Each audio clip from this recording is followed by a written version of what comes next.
ಉಪಾಧ್ಯಕ್ಷಗೆ ತುಂಬ ಚೆನ್ನಾಗಿ ತುಂಬ ದೊಡ್ಡ ಮಟ್ಟದ ಸಪೋರ್ಟ್ನ ಕೊಟ್ರಿ. ನನಗೆ ಗೊತ್ತು ಎಲ್ಲರೂ ನನ್ನ ಸಿನಿಮಾ ಅಂದರೆ ನಾನು ಅಂದ್ಕೊಂಡಿರೋದು ಕೂಡ ಸತ್ಯನೂ ಕೂಡ ನಮ್ಮ ಹುಡುಗನಪ್ಪ ಇವನು ಚೆನ್ನಾಗಿರಲಿ ಅಂತ ಎಲ್ಲ ಪರ್ಸ್ನಲ್ಲಾಗಿ ತೊಗೊಂಡು ಅದನ್ನು ಸ್ಟೋರಿ ಮಾಡಿ, ಯಾಕೆಂದರೆ ಯಾವುದೇ ರೀತಿ ಅದನ್ನು ನಾವು ಕಮರ್ಷಿಯಲ್ ಅಂತ ಎಲ್ಲ ಬಂದರೆ ಗೊತ್ತು ರಿಲೀಸ್ ಟೈಮ್ಗೆ, ಬಟ್ ಅದಕ್ಕಿಂತ ಮುಂಚೆ ಏನೂ ಇರಲ್ಲ. ಬಟ್ ಎಲ್ಲರೂ ಪರ್ಸನಲ್ ಇಂಟ್ರೆಸ್ಟ್ ಆಗಿ ತೊಗೊಂಡು ಇದುವರೆಗೂ ಎಲ್ಲನೂ ಸಪೋರ್ಟ್ ಮಾಡ್ತಿದ್ದೀರಾ. ದಯಮಾಡಿ ಈ ನಮ್ಮ ಲಕ್ಷ್ಮೀಪುತ್ರ ಚಿತ್ರಕ್ಕೂ ಇನ್ನೂ ಹೆಚ್ಚಿನ ಮಟ್ಟದ ಸಪೋರ್ಟು ನಿಮ್ಮ ಕಡೆಯಿಂದ ಇರಲಿ.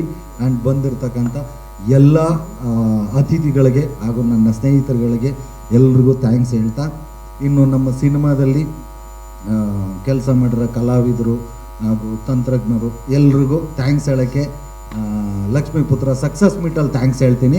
ಅವ್ರ ಬಗ್ಗೆ ಮಾತಾಡೋಕ್ಕೆ ಇನ್ನೂ ತುಂಬ ಕಾರ್ಯಕ್ರಮಗಳಿದ್ದಾವೆ. ಮೊದಲಿಗೆ ಇವತ್ತು ಮಾತಾಡಬೇಕಾಗಿರೋದು ನಾವು ಇನ್ನು ಮೇಲೆ ಸಾಂಗು ಇನ್ನು ಮೇಲೆ ಖಂಡಿತ, ಯಾಕೆಂದರೆ ಇದು ನನಗೆ ಭಯ ಕೂಡ ಇತ್ತು. ಅರ್ಜುನ್ ಜನ್ಯ ಸರು ಮ್ಯೂಸಿಕ್ ಮಾಡ್ತಾರೆ ಅಂದಾಗ, AP ಅರ್ಜುನ್ ಅವ್ರು ಲಿರಿಕ್ ಬರೀತಾರೆ ಅಂದಾಗ ಯಾಕೆ ಭಯ ಅಂದರೆ, ಒಂದು ಕನ್ನಡದ ಜನ ತುಂಬ ದೊಡ್ಡ ಮಟ್ಟಕ್ಕೆ ನನ್ನ ಮೊದಲನೇ ಚಿತ್ರದಲ್ಲಿ ಆಶೀರ್ವಾದ ಮಾಡಿದ್ರು, ನನಗೆ ನೀನು ಸಾಂಗು. ಅದಕ್ಕೆ ಅರ್ಜುನ್ ಜನ್ಯ ಸರ ಮ್ಯೂಸಿಕ್ಕು, AP ಅರ್ಜುನ್ ಅವರೇ ಲಿರಿಕ್ ರೈಟ್ರು. ಮತ್ತು ಅದೇ ಕಾಂಬಿನೇಷನ್ ಆದಾಗ ಇನ್ನೂ ಎಕ್ಸ್ಪೆಕ್ಟೇಷನ್ ಜಾಸ್ತಿ ಇರುತ್ತೆ, ನಾವೆಲ್ಲಿ ರೀಚ್ ಆಗ್ತೀವಾ ಇಲ್ವಾ ಅನ್ನೋ ಭಯ ನನಗಂತೂ ಇತ್ತು. ಬಟ್ ಖಂಡಿತವಾಗ್ಲೂ ಎಕ್ಸ್ಪೆಕ್ಟೇಷನ್ನ ರೀಚ್ ಮಾಡಿದ್ದೀವಿ. ನಮ್ಮ ಜನ ಅದಕ್ಕಿಂತ ದೊಡ್ಡ ಮಟ್ಟದ ಯಶಸ್ಸನ್ನು ಇದಕ್ಕೆ ಕೊಡ್ತಾರೆ ಅಂತ ಭಾವಿಸಿದ್ದೀನಿ. ಎಲ್ಲರೂ ಇನ್ಮೇಲೆ ಸಾಂಗ್ನ ಕೇಳಿ ಆಶೀರ್ವದಿಸಿ, ಇನ್ನು ಮೇಲೆ ಗಂಡ ಹೆಂಡತಿ ಆಗ್ಬೋದು, ಲವರ್ಸ್ ಆಗ್ಬೋದು, ಅಪ್ಪ ಮಗ ಆಗಲ್ಲ, ಹುಡುಗ ಹುಡುಗಿ ಬಂದ್ಬಿಡುತ್ತೆ. ಯಾರ್ಯಾರು ಇಷ್ಟಪಡ್ತೀರಾ ಪರ್ಸ್ನಲ್ಲಾಗಿ ಅವರೆಲ್ಲರೂ ಇನ್ನು ಮೇಲೆ ನೀ ನನ್ನ ಹುಡುಗ, ಇನ್ನು ಮೇಲೆ ನೀ ನನ್ನ ಹುಡುಗಿ ಅಂತ ದಯಮಾಡಿ ರೀಲ್ಸ್ ಮಾಡಿ ಹಾಕಿ ಖಂಡಿತ ನನಗೆ ಶೇರ್ ಮಾಡಿ. ನಾನಂತೂ ಶೇರ್ ಮಾಡ್ತೀನಿ, ನಾನು ಅವ್ರದ್ದು ಇವ್ರದ್ದು ಒಂದು ನೋಡಲ್ಲ, ಯಾರು ಆಗ್ತಾರೆ ಎಲ್ಲರದ್ದು ಶೇರ್ ಮಾಡ್ತೀನಿ. ಅದು ತುಂಬ ದೊಡ್ಡ ಮಟ್ಟದ ಸಪೋರ್ಟು ನಮಗೆ ಸಿಗುತ್ತೆ. ನಿಜವಾಗ್ಲೂ thank you so much sir, Arjun sir. ಯಾಕೆಂದರೆ ಒಂದು ಸಿನಿಮಾದಲ್ಲಿ ಒಂದು ಮೊದಲನೇ ಇನ್ವಿಟೇಷನ್ನೇ ನಮಗೆ ಸಾಂಗು. ಯಾಕೆಂದರೆ ನಮ್ಮ ಥರದ ಕಥೆಗಳಲ್ಲಿ ನಾವು ಜನರನ್ನ ಟ್ರೇಲರಲ್ಲಿ ಇಂಪ್ರೆಸ್ ಮಾಡೋಕ್ಕಾಗಲ್ಲ. ಒಂದು ಮಾಸ್ ಪಿಕ್ಚರ್ ಫೈಟ್ ಗೀಟ್ ಇದ್ದರೆ ಅದು ಇದು ಹಾಕಿ ವಾವ್ ಅನಿಸ್ಬೋದು, ಇಲ್ಲ ಅದನ್ನು ಮೀರಿದ ಲೆವೆಲ್ಗೆ ಏನೋ ಮಾಡಿದ್ರೆ ಹಂಗೆ ಮಾಡ್ಬೋದು. ಬಟ್ ನಮ್ಮ ಮೊದಲನೇ ಇನ್ವಿಟೇಷನ್ ಸಾಂಗು ಗೆದ್ರೇ ನಮಗೆ ದೊಡ್ಡ ಇನ್ವಿಟೇಷನ್ನು. ಸೊ ಸಾಂಗ್ ಎಲ್ಲ ಏನೋ ಒಂದು ಆಗುತ್ತೆ, ಬಟ್ ಅದಕ್ಕೆ ಮುಖ್ಯವಾಗಿ ಬೇಕಾಗಿರೋದು ಒಂದು audio company. But thank you so much madam. ಡಿ ಬಿಡ್ಸ್ಗೆ ನಾನು ಪರ್ಸ್ನಲ್ಲಾಗಿ ಥ್ಯಾಂಕ್ಸ್ ಹೇಳಬೇಕು.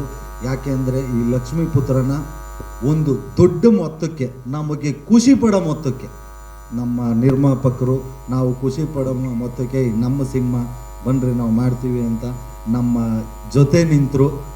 ತುಂಬ ಥ್ಯಾಂಕ್ಸ್ ಮೇಡಮ್ ನಿಮಗೆ ಮತ್ತು ಹರಿ ಸರ್ಗೆ. ಯಾಕೆಂದರೆ ಯಾವಾಗಲೂ ಹರಿ ಸರು ತುಂಬ ಸಪೋರ್ಟ್ ಮಾಡ್ತಿರ್ತಾರೆ. ಪ್ರತಿಯೊಂದು ಸಾಂಗೂ ಇದು ಸಕ್ಕತ್ತಾಗಿದೆ, ತುಂಬ ಚೆನ್ನಾಗಿದೆ ಅಂತ ಹೊಗಳ್ತಾ ಇರ್ತಾರೆ. ಸೊ ಇವತ್ತು ಮೊದಲನೇ ಸಾಂಗು, ಮೊದಲನೇ ಹೆಜ್ಜೆ ನಮ್ಮ ಲಕ್ಷ್ಮೀಪುತ್ರದ ಪ್ರಮೋಷನ್ನು ಇಲ್ಲಿಂದ ಶುರು ಮಾಡಿದ್ದೀವಿ. ಇನ್ನು ಮೇಲೆ ಸಾಂಗು ಇವತ್ತು ರಿಲೀಸ್ ಆಗಿದೆ. ಇನ್ನು ಮೇಲೆ ನಿಮ್ಮೆಲ್ಲರ ಸಪೋರ್ಟು ನಮಗಿರಲಿ. ಈ ಮೂಲಕ ಕನ್ನಡದ ಜನತೆ ಕೇಳ್ಕೊಳ್ಳೋದು, ಇನ್ನು ಮೇಲೆ ಯಾವಾಗಲೂ ನಮ್ಮ ಸಾಂಗ್ನ ಕೇಳ್ತಾ ಇರಿ.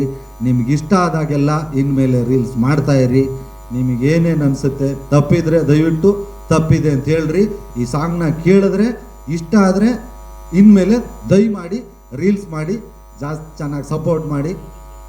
ಎಲ್ರಿಗೂ ಥ್ಯಾಂಕ್ಸ್. ಇನ್ನು ನಮ್ಮ ತಂಡದವ್ರ ಬಗ್ಗೆ ಮಾತಾಡಬೇಕು, ಅದಕ್ಕೆ ತುಂಬ ಕಾರ್ಯಕ್ರಮಗಳಿದೆ. ಆ್ಯಂಡ್ ದರ್ಶನ್ ಅವರು ಮತ್ತು ಪೃಥ್ವಿಯವರು ಆವಾಗಲೇ ಹೇಳಿದ್ರು ಒಂದಷ್ಟು ಜನ ಸಿಂಗರ್ಸ್ನ ಆಡಿಸಿದ್ವಿ, ಅದಾದಮೇಲೆ ದರ್ಶನ್ ಅವ್ರದ್ದು ಸೂಪರ್ ವಾಯ್ಸು ಅಂತ ಆಯಿತು ಅಂತ. ಬಟ್ ಪೃಥ್ವಿ ಅವ್ರದ್ದು ಮೇಡಮ್ ನಿಮ್ಮದು ಆಡ್ದಾಗಲೇ ಫಿಕ್ಸ್ ಆಯಿತು, ನಿಮಗೆ ಆಲ್ಟರ್ನೇಟೇ ಇರಲಿಲ್ಲ. ಹುಟ್ಟಿದ ಹಬ್ಬಕ್ಕೆ ದರ್ಶನ್ ಚಿಕ್ಕಣ್ಣನಿಗೆ ಕೊಟ್ಟ gift. Thank you so much.